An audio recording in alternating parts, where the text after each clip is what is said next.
बहुत ही प्रतिष्ठित पद कानून की दृष्टि से हिमाचल प्रदेश का रतन जी आज के वरिष्ठ ये छत्र। ठीक है। आज का जो कार्यक्रम है वो बहुत ही एक अत्यंत आपको बोल सकते हैं कि पहली बार हमारे महाविद्यालय के इतिहास में ये ग्रुप डी के इंटर कॉलेज क्रिकेट चैंपियनशिप जो है वो हो रही है।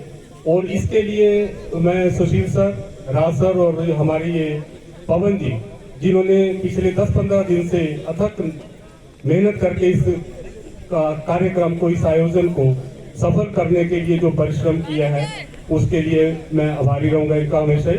करण पठानिया जी, पीताम्बर जी, राज जी और अन्य सभी मंच पर बैठे प्राध्यापक वर्ग और कॉलेज के सभी अधिकारी वर्ग, दोनों टीमें धर्मशाला कॉलेज और नगरोटा बगवा कॉलेज के ढलियारा कॉलेज के छात्र एवं छात्राएं, मैं आज यहाँ आकर गौरवान्वित महसूस कर रहा हूँ कि वही पुराने कॉलेज के दिन जब हम इंटर कॉलेज टूर्नामेंट क्रिकेट खेलने के लिए Daulatpur college, Dhaliara college, Amb college से ऊना कॉलेज की ओर जाते थे, वही माहौल एक बार फिर से आज क्रिएट हुआ है।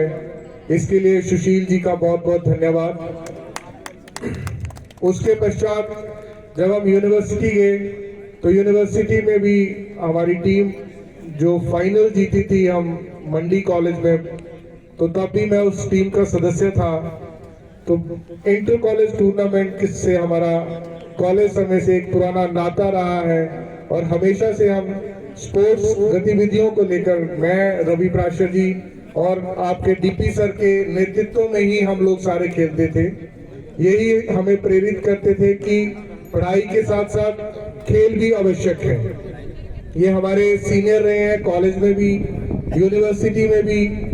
जब हम पहली बार यूनिवर्सिटी गए थे तब भी इन्होंने ही हमारा साथ दिया था और हर प्रकार की गतिविधि में भाग लेने के लिए इन्होंने हमें प्रेरित किया, जिसका नतीजा है कि हम आज आप सबके सामने as advocate general of Himachal Pradesh खड़ा हूं। तो कहीं ना कहीं हमारे सभी दोस्तों का, सभी बड़े भाइयों का इसमें बहुत बड़ा योगदान है। मैं आप सबका धन्यवाद करता हूं। इस अवसर पर मैं दोनों टीम्स को अपनी तरफ से हार्दिक शुभकामनाएं देता हूं।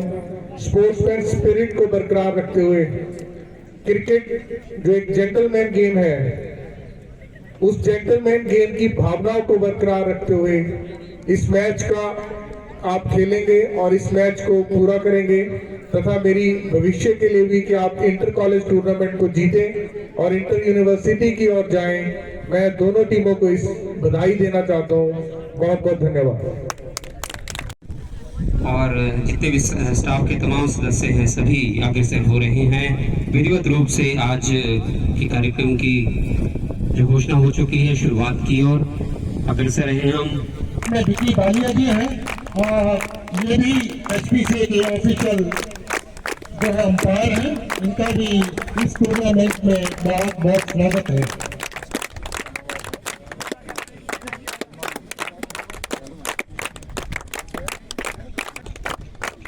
गगन, ये हमारी यहाँ पे महाविद्यालय की टीम के जो भी क्रिकेट की टीम के सदस्य हैं, एक बैट लेकर आए, जल्द से जल्द एक बैट लेकर आए। नगरोटा भगवान की जो टीम है, क्रिकेट टीम है, उनसे मुलाकात कर रहे हैं, उन्हें शुभकामनाएं दे रहे हैं। बहुत ही डिफेंसिव प्लेयर रहे हैं, ये राहुल द्रविड़ की तरह खेलते थे। मुझे आज भी याद है, उनको आउट करना बड़ा मुश्किल हो जाता था।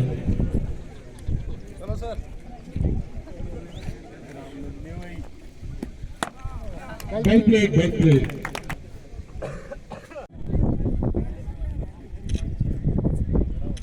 महाविद्यालय ग्रुप डी के मैचेस की ओपनिंग सेरेमनी के लिए मुझे यहाँ आमंत्रित किया गया था और ये मेरा सौभाग्य है, क्योंकि मैं स्वयं एक क्रिकेट प्लेयर रहा हूँ कॉलेज लेवल में, यूनिवर्सिटी लेवल में। तो ये बड़ी खुशी होती है कि जब भी आप ग्राउंड में पहुँचते हैं तो आप अपने आप को तरोताज़ा महसूस करते हैं। और स्पोर्ट्स अब एक प्रोफेशन है। जिस तरह शिक्षा में बच्चों को उन्नति करनी चाहिए, उसी तरह स्पोर्ट्स में भी पूरी लगन के साथ, मेहनत के साथ अगर आप आगे बढ़ते हैं, उसे एज ए प्रोफेशन चुनते हैं, तो देश प्रदेश का नाम रोशन होता है और आपका व्यावसायिक जो है वो भी आगे बढ़ती है। व्यावसायिक चुनौतियां और अवसर भी आपको प्राप्त होते हैं। तो मेरा सभी बच्चों से ये अनुरोध है कि वो स्पोर्ट्स में बढ़ चढ़ कर भाग लें। आज के समय में सबसे बढ़िया कैरियर एक स्पोर्ट्स कैरियर है और क्रिकेट तो भारत में जैसे एक त्यौहार की तरह खेला जाता है, उत्सव की तरह मनाया जाता है और आजकल वर्ल्ड कप चल रहा है तो उसका बुखार और भी ज़्यादा है। ये कौन से टूर्नामेंट आपने आज ओपनिंग की है? जैसा कि आपको बताया, group D inter college tournament जो पूरे हिमाचल प्रदेश में यूनिवर्सिटी और इंटर कॉलेज टूर्नामेंट खेला जाता है, उसका आज उद्घाटन मेरे द्वारा हुआ है। तो अमूमन देखा जा रहा है कि युवा जो है वो नशे की चपेट में ज़्यादा आ रहे हैं, तो उस पर क्या संदेश देना चाहेंगे? मेरा सभी युवा साथियों को ये संदेश है कि स्पोर्ट्स और शिक्षा में एकाग्रता ही नशे से आदमी को दूर रख सकती है। जब आप शिक्षा में एकाग्रित होकर काम करोगे या स्पोर्ट्स में मैदान में उतरोगे, तो जब आप व्यस्त रहेंगे तो नशा हमें अपने आप दूर चला जाएगा। और सभी छात्र साथियों से, सभी युवा वर्ग से ये अनुरोध है कि वो नशे को ना कहें और स्पोर्ट्स को हाँ कहकर इसे अपना कैरियर बनाएं। सर, NIT संस्थान में आपने कि युवा के साथ हादसा हुआ है नशे की ओवरडोज से, तो युवा इस तरफ क्यों जा रहे हैं? थोड़ा देखिए, NIT का अभी जांच का विषय है कि उसमें क्या आया है क्या नहीं आया है, तो उस पर मैं ज़्यादा टिप्पणी नहीं करूँगा। लेकिन चिट्टा नामक नशा जो है वो हिमाचल प्रदेश में बहुत तेज़ी से फैल रहा है और प्रदेश सरकार एक टास्क फोर्स बनाने जा रही है, जिसमें माननीय मुख्यमंत्री जी ने घोषणा की है, माननीय मुख्यमंत्री सुखविंदर सिंह ठाकुर जी ने घोषणा की है कि हम 1200 कमांडो फोर्स को इसमें भर्ती करेंगे, जो टूरिज़्म और नशे के खिलाफ पूरी तरह से अभियान चलाया जाएगा। अभी भी शिमला में बहुत बड़े स्तर पर अभियान चलाया गया और मैं आपको ये दावे के साथ कह सकता हूँ कि चिट्टा के जो बड़े बड़े सप्लायर्स थे, ड्रग सप्लायर्स थे, उनको पकड़ा गया, चाहे वो पंजाब में थे, हरियाणा में थे, उनकी ज़मानतें भी रद्द की गई और चिट्टे पर बहुत बड़ा ठोस प्रहार पिछले 10 महीनों पर हिमाचल प्रदेश में किया गया है। सर, कौन लोग हो सकते हैं जैसे जो शिक्षण संस्थानों के नज़दीक ये धंधा चलाते हैं, कैसे पकड़ा जा सकता है इनको जल्दी?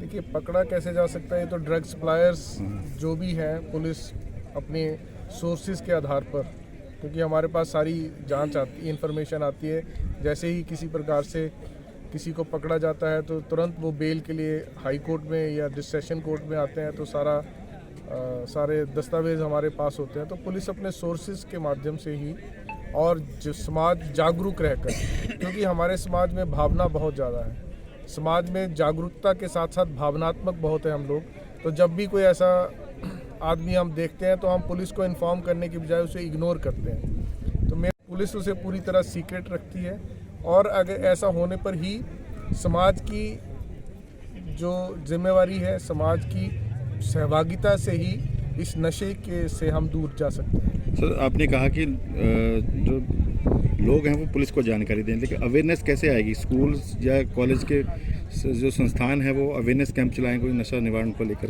देखिए, वो तो समय समय पर मूवमेंट चलती रहती है, लेकिन समाज के हर व्यक्ति को जागना होगा।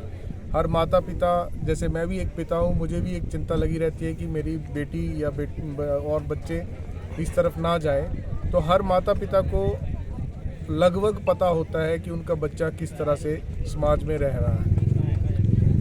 इसलिए माता पिता को मैंने कई बार देखा, जब बेल कराने हमारे पास कभी आते थे, जो बच्चे पकड़े भी जाते थे उनकी बेल के लिए, तो माता पिता इग्नोरेंस शो करते कि हमारा बच्चा तो ऐसा है ही नहीं। लेकिन उनको भी पता होता है कि इस प्रकार की नशे के मकड़ जाल में वो फंस रहा है। इग्नोरेंस नहीं करनी है।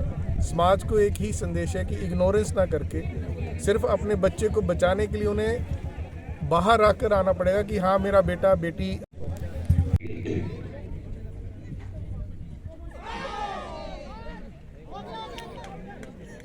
बहुत बढ़िया, एक रन लेने में कामयाब रही रीजनल सेंटर धर्मशाला की टीम।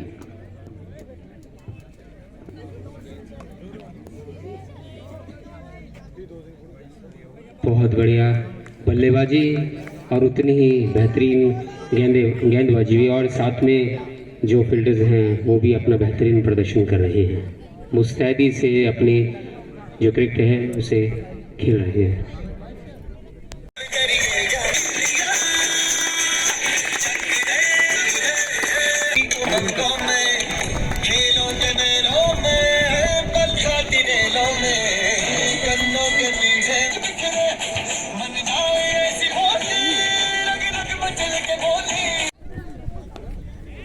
और एक और हवा में गेंद परंतु बम बाउंस फील्डर के पास कट शॉट। चौथे ओवर का ये खेल रीजनल सेंटर धर्मशाला बल्लेबाजी करते हुए, नगरोटा भगवान कॉलेज बॉलिंग करते हुए।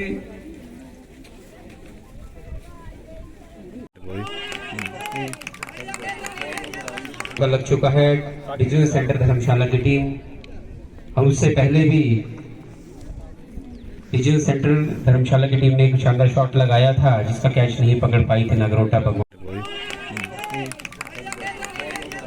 लग चुका है रीजनल सेंटर धर्मशाला की टीम, और उससे पहले भी रीजनल सेंटर धर्मशाला की टीम ने एक शानदार शॉट लगाया था जिसका कैच नहीं पकड़ पाई थी नगरोटा भगवान।